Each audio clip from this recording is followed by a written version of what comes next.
In collaboration with the Bankers Committee, CBN introduced the RT200 FX program to enhance non-oil export proceeds.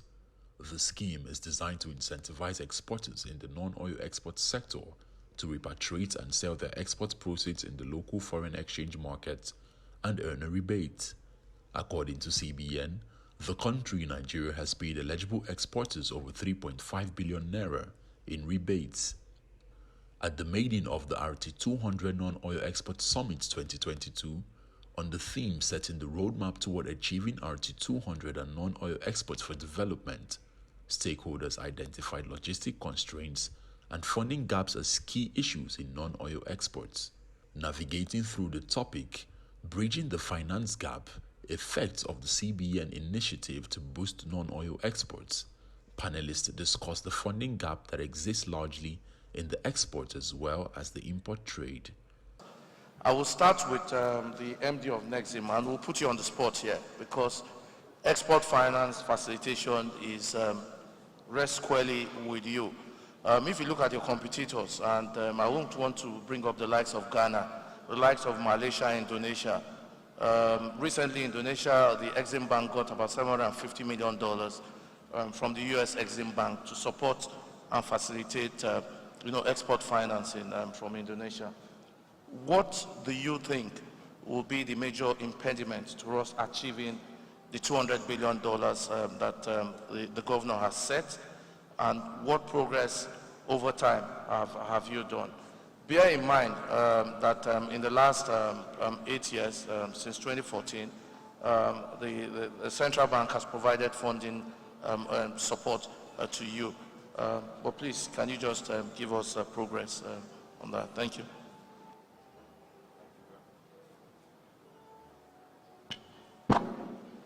Okay, thank you very much, Ebenezer, for the setting the tone, and the moderator, Mr. Ila, for the question. You are right that every Exim Bank is supposed to be the catalyst for trade in its respective country. And that is why Nexim Bank was set up in 1991 to catalyze trade. So there is always a relationship between Exim Banks where there's trade, a strong trade relationship between two countries. Okay, so Exim of Indonesia, you said, probably has a very strong trade relationship with the US. So lines are given to facilitate export from the originating country into that country by giving that line. So for us, those kind of lines have not been very strong for Nexim, given the financial strength of Nexim, because whatever you are being given will depend on the size of your balance sheet. Okay, and what we are trying to do is to build up that balance sheet, and we've already started getting such lines from other multilateral finance institutions. But beyond that, there needs to be domestic investment, okay, in export. Now, you asked the question on how we can, well, what the challenges we see with the RT200 billion. The challenges, I think, is one of the things that have been said from the very first panel, okay? One of which is the logistics challenges in Nigeria. And I'm going to help Ebenezer.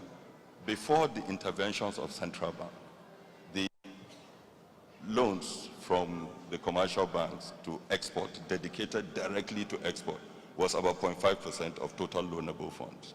The intervention of the central bank took it to about 5% now. Okay, so that is one. But we cannot rely on interventions. Okay, loans and financing will naturally go to where risk is mitigated and returns are good. Okay, so export has been crowded out of financing from normal financial sector because the risks are high. Some of the things that have been mentioned in logistics, in transportation, in port congestion, in power, and so on and so forth, are those that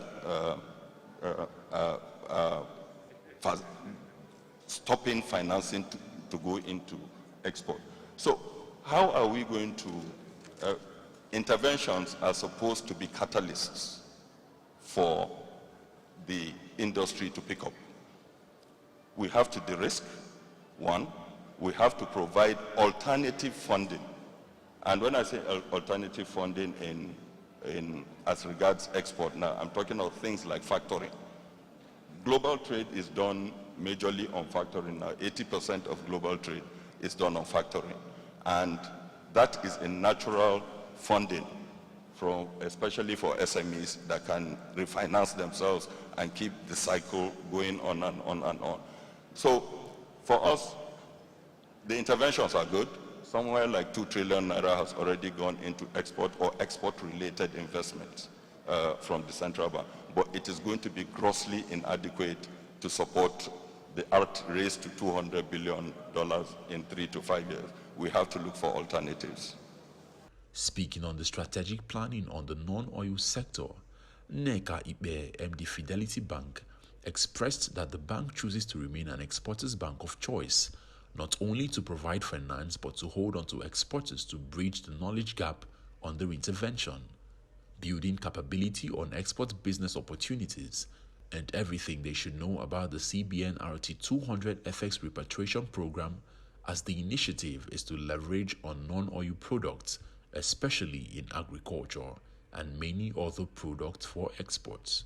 The central bank already has about 3 key export interventions.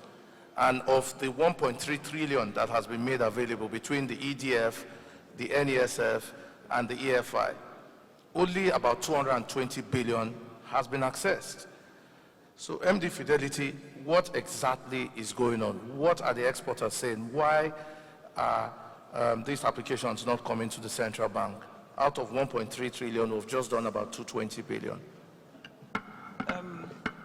To help with this question, I would like to dimension my experience in the export desk, because as a bank, we took a very early lead on this. Probably we understood that this FX situation was not sustainable. And I would like to put this in 3 buckets to tell you what culminates to the problem that you're asking me. The agricultural value chain supports what the exporter will ask for at the end of the day. And I would like to put this in 3 buckets. One will be the crop production. Second will be storage. I would like to take it in the order that I have witnessed. That would be storage. Then, of course, the value addition, and then the export opportunities, and of course, the infrastructure around it. Because the exporter will not come to ask for facilities if he does not have the support of all this value chain that I'm speaking to. So what we have noticed is that the exporters themselves are struggling because the primary crops themselves are coming at very high rates these days because the availability is not really there for all the various lines. Yes, there's a marked improvement on rice, but we also have cocoa. We also have sesame seeds. We also have cashew nuts. And what we've noticed is that the plantations are aging. So we have to go back to the fundamentals, which is to start to also finance the crop production. When we do that, what this does is that it makes the crops to come to the exporters at a reasonable rate that makes it that makes sense for them to even export to the orders that they have, because they do have orders. They do have orders. So to meet up with those orders, a couple of times we ask them, why are you not exporting? They're saying that the pricing in Nigeria is no longer favorable for what the income is going to be, the yield is going to be. Okay, so they have them back off on those. So what RT200 has done, which is very commendable, is that it's going to solve most of these problems that we have identified. So because the funds are coming at much cheaper, the tenure is right, the funding price is right, we can have the audacity as a bank to have people go into crop production, because nobody can go into crop production with commercial rates. So we are able to encourage our customers to go to the basics, which is to even have plantations, especially things like cocoa, palm oil, palm trees, and all of that. Cashew nuts, they take a long time to mature to fruition. So they need to go back to the basics and put those things in place so that they'll have enough to even export. As it is now, they're struggling with even building and meeting up with their demand at the right price. So that when the crops come in the volume that we need to, then the price will moderate. Then they will come to borrow from you. Then we'll borrow from you for the term loans and also borrow from Nexim for the working capital. Okay, so I think my experience from being a player in this market is that we need to go back to the basics, because the pricing is half of the time is not a good, it doesn't come in very good for the exporter. Okay, that's one. Then on the issue of value addition, thanks to the RT200, we have actually deployed.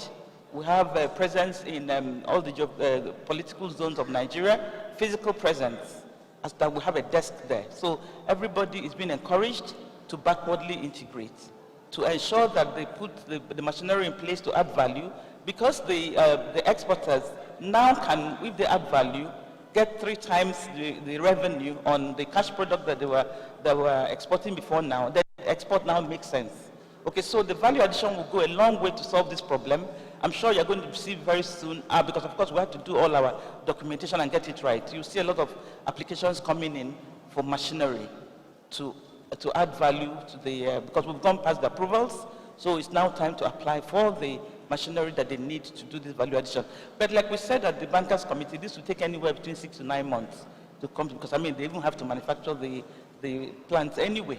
So we believe that with all things working together good, which is tenure, pricing, and then the push that is coming from all of us and from the central bank, we believe that in a year now we'll double the NSPs that are coming in. You know, that's our belief, and we believe that we will have a lot more reason to come to you to fund our customers, and you will see us very soon. Thank you.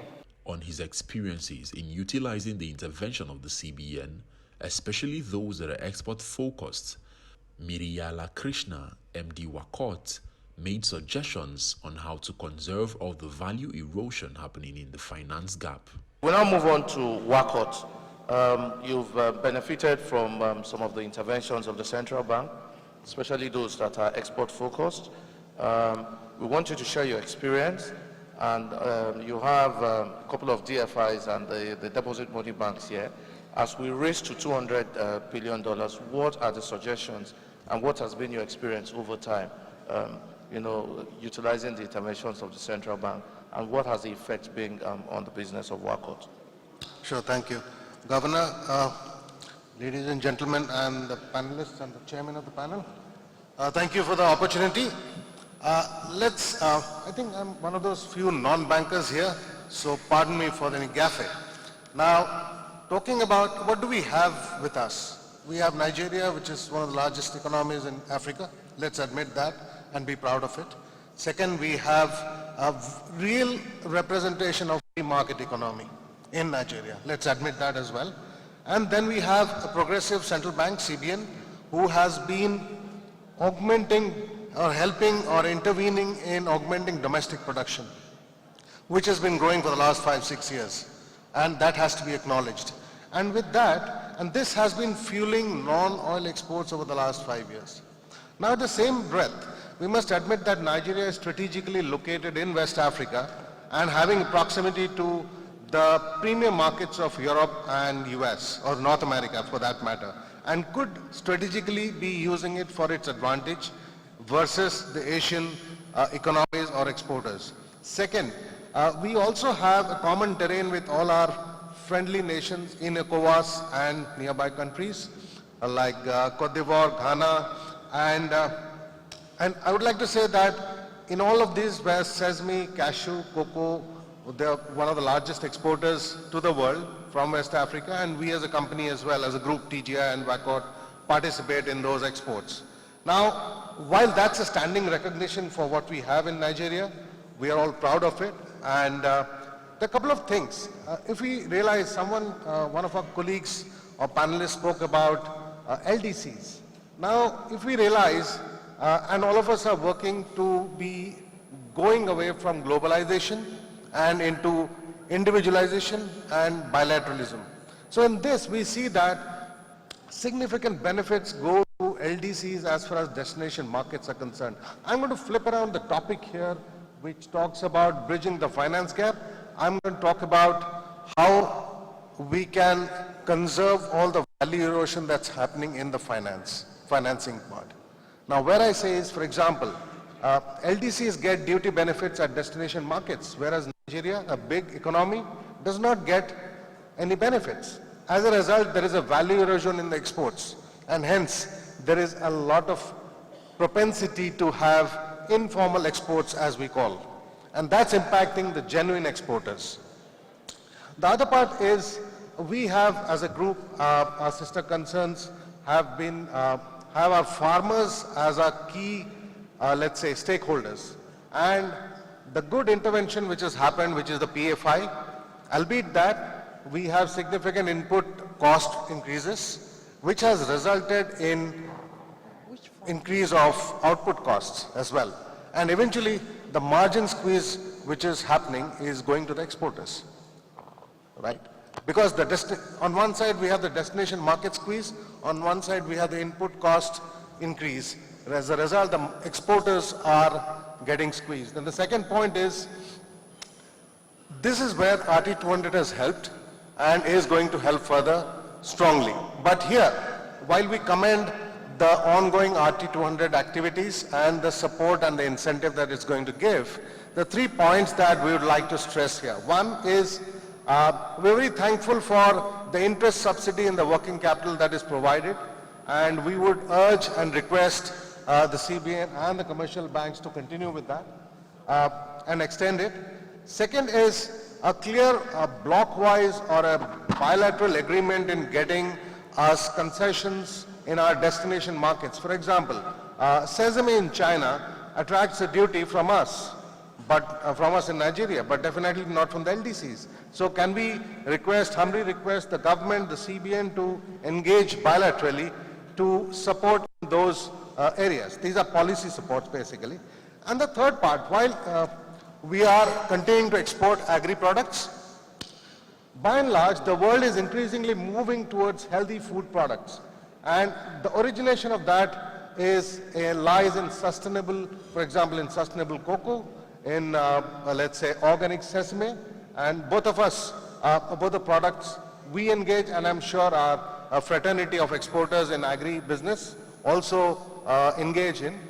Now, can we request that the RT200 facility be extended to these category of products as well, which are definitely not processed, but they come with a specialized definition of certification globally, be it our Rainforest Alliance or be it any kind of certification which is given, for example, to organic sesame or sustainable cocoa. And hence, these are very high value products and very differentiated and could go a long way in augmenting, boosting exports from Nigeria.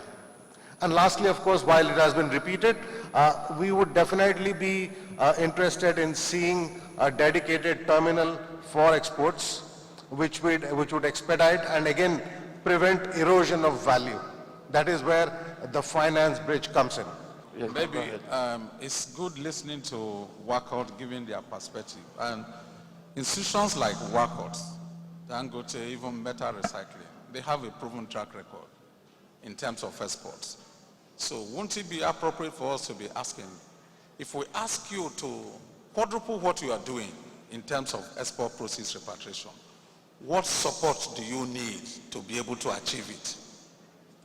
We want you, maybe you are doing $20 million, we are saying, the next 1 year we want you to do 100. Because we know you are tested, you know the market end to end. We should be having the conversation to say, tell us what to give to you to achieve this. So that's a very pertinent question, and I can think of a couple of things here. One is obviously goes beyond financing again. Infrastructure is one. When I talk of infrastructure, it is both the outbound infrastructure, which the previous panel talked about. And just imagine if you're shipping out 1,000 containers in 3 months, And if these 1,000 can be shipped out in 1 month, there is definitely a potential to increase the throughput through the ports. And rightly said, in a single window, which would definitely help and be recognized as well. Second part is in terms of input costs for the eventual source, which are the farmers. And these input subsidies, now it is a debatable question often whether these input subsidies come back or do not come back, but definitely with a structured approach, we have engaged in outgrow programs where we have given inputs, but then it needs to be more engaged and structured so that realizations versus inputs, they match. So if that happens, I believe, and of course, the payback in terms of RT200. See, every business has to be individually sustainable. RT200, I believe, largely helps and strongly helps in smoothing out the rough edges which commodity markets go through. And that is definitely an incentive for us to accelerate our exports from the country. In accelerating the RT200 program, the Dangote Group representative gave insights on what they would require to help facilitate and increase the volume of exports. Thank you. So Dangote, similar question. I mean, you've been in the business of exports. I mean, recently you've started urea. How well positioned are you to be able to support the race to 200? And how are you going to support the market, you know, I mean, with a lot of the FX that you are repatriating and bringing into the country? So for us to significantly increase the volume of export we're doing, we need, I'll say, about 3 things. Of course, financing, because we need to build the capacity or expand the capacity to enable us to export. Just as you said, we need, my colleague from WACOT, we need the infrastructure for the export, and then we need incentives. Now, with regards to financing for capacity, we had started exporting clinker, I think, back in 2019, 2020.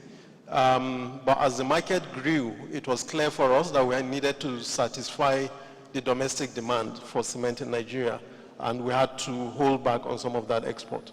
So for us to continue exporting more cement and clinker, we essentially need to expand our production capacity, and for that financing is required.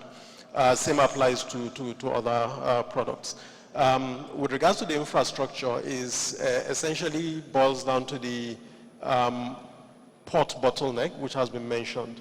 So if we're doing a ship of, let's say, 40,000 tons, we need about 1,000 trucks to come in, right? And you don't want a ship to be waiting, so you need to have 1,000 trucks to come in within a very short amount of time, drop that clinker and go back. The third area I would say is around incentives. And incentives is, I mean, we have the export grant, which is a very good scheme, but that is not being monetized. So it would be good at least if we are able to begin to monetize the EEG. In particular, I think the ports should look at the cost of export. Generally across Africa, it costs roughly $10 a ton for you to export something in terms of port charges. But if we look at some of the countries we are competing with in exporting clinker, countries like Greece, countries like Algeria, you'll see that the port charges don't exceed $3. So already you are starting with a $7 cost disadvantage because of the high port charges that we have. We'll therefore call on the authorities to look at the cost of exports. I think it should be much cheaper for somebody to export than to import. And port charges and all the related costs should be subsidized and made low so we can be competitive. The stakeholders also stressed the need to properly fine-tune plans on the ongoing Lekki Deep Sea Port to link it with road networks and rail lines, and also capitalize on metal recycling, as it is key to the realization of the RT200 program. One, metal recycling industry is into recycling. Throughout the discussion here, even the one we had in Abuja, nobody is mentioning recycling. Recycling, not in all other areas. I'm talking about recycling of metals. This recycling of metal is a very large economy that up till now the whole world is still crying for more. Every companies around, nobody is involved in recycling of aluminium, copper, and brass, except few, which metal recycling and Merito Worldwide is one. Like today, for example, we are not having less than 4,000 metric tons per month, which is about $20 million per month. And if we are talking about realization of RT200, this section, recycling of metals, I'm not talking about iron, but copper, aluminium, and brass, should be given concern, should be motivated, then incentive, so that at least we have much of it. Where do we get the raw material from? It's from the local aluminium cans, roofing sheet, bad vehicles. This is where we recycle this thing from. And when MD Zeni said he recognized us, I am so happy that he is going to testify to what I have said here, that the market is so large that even in Africa, nobody is using aluminium in Africa. We export to Korea, Japan, Australia, US, and it's a very large market that if government and CBN can, assist us, we have common issues, infrastructure, good road, particularly tout at the port, extraction there. We are talking about congestion. And somebody has mentioned about, a single window, so that it will not delay the our customers will not tolerate any delay. It will delay, it will destroy the relationship between us, it will destroy the market we have, and it will discourage our production. So from us, around all other metal recycling companies, if government and banks can assist us very well to create that enabling environment for assistance, for motivation, incentives, like my brother has said, the EEG, yes, it's a policy, but it's not coming up. Even though that has received it is not enough. Such program can be given to us so that it will encourage us very well to increase our production. The most important thing for me is that stakeholders are together, not just banks speaking in one room. You have the exporters, you have the DFIs, and what we take out of this is we are identifying that there is a big elephant in the room, port logistics. It came up in the previous panel, it's resurfacing. It's been identified by the primary stakeholders that funding is not the only thing they require, because we may have funding and you can lift the capacity that you want. What happens when you produce 100 tons and it's taking you almost forever to ship it out? I mean, it goes beyond shelf life, it further exposes you to loss. So it's important that we collectively, like we just agreed in the last session, address that issue of the ports, the creation of the single window, and also then again, for the metal recycling man spoke about the potential of his own segment. In a way, he's telling us that we have not even scratched the surface. And if you look at the menace that we have all over the place with respect to these items that we consider junks, but these are items that can be easily picked and recycled and turned into money. So maybe it will be important for us to now look at that particularly beyond looking at other non-oil exports, looking at the crop items. We now have to look at metals recycling, and let's even see if we can create a different kind of funding structure for those who want to come in there, and also expanding capacity for those who are already there. Then I also think for those, we need to challenge them to tell them, look, between whatever their performance is, between now and end of the year, at the minimum, they should triple it. Whatever, we know that there will be port issues, we'll discount that, but if they need additional funding, there's no bank that is not comfortable with you to lend to you or Dangote So we have a good spot to start from. So let's start from those known, build up their capacity to develop bigger, stronger muscles to do heavier lifting in non-oil export for us. Then we go back with the awareness we are creating, we begin to incubate and bring in more exporters into the process. Maybe looking at also the anchor borrowers program that will help them also improve sources of inputs into the eventual export transaction they have. The CBN Governor Godwin Emefiele reiterated the need for banks to work together to reposition Nigeria on a growth trajectory by making diversification of the economy a serious business. Obviously, the central bank plays a pivotal role in ensuring that funding is properly delivered. We'll be looking at the document that the presenter, MD of Zenith, has presented to us today. But I want to assure all of us that,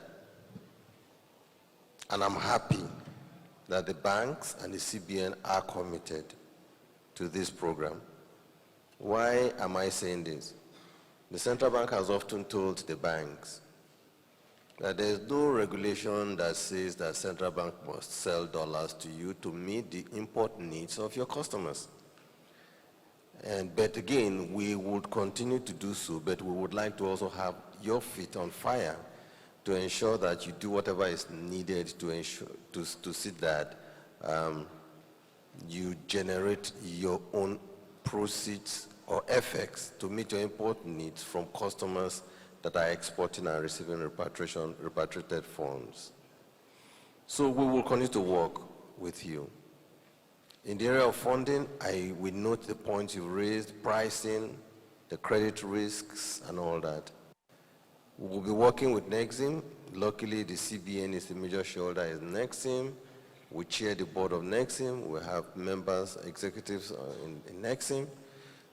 I think the aspect where you raised credit risk sharing or credit guarantees, we will be exploring that with Nexim to see how there could be some form of export guarantee program that sort of reduces the risk that the banks carry from 100 to some levels.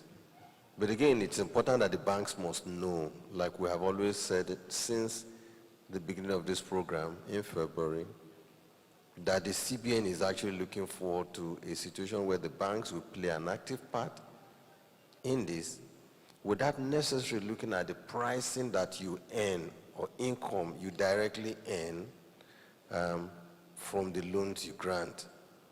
But you should also be looking at it from the perspective that when you grant these loans to these exporters, when you participate in risk sharing like you are doing now, what you would benefit is that those exporters will repatriate the dollar, and you will use the dollars to fund the import needs of your customers who are also supporting the growth and development of your bank. So that is the reason we would like to continue to see you play an active role in this program. But trust, we would be discussing this. We will hold even meetings before the bankers committee meetings to look at the various impediments, the challenges that have been raised, and what your solutions are about what should be done. Of course, naturally providing extensive funding from the CBN. You said at cheap rate, the borrowers, the exporters want money at a cheap rate as possible, but we should also know that the global financial market landscape is changing. The global financial market is today in very serious turmoil. Pricing issues are big issues, but we will try to see what can be done to encourage the exporters to do the business, provide the necessary enablement, provide the necessary funding at reasonable pricing that will encourage them to repatriate those dollars back to the country for the benefit of our customers that are also importing, so we can meet our import obligations. A key takeaway from the summit was for the stakeholders to set up a working committee comprising the representative of CBN, Bankers Committee, Nigeria Ports Authority, Nigeria Customs Service, shipping lines and other agencies of government, and within the next 90 days provide a clear approach to tackling the issues raised while harmonizing the solutions provided.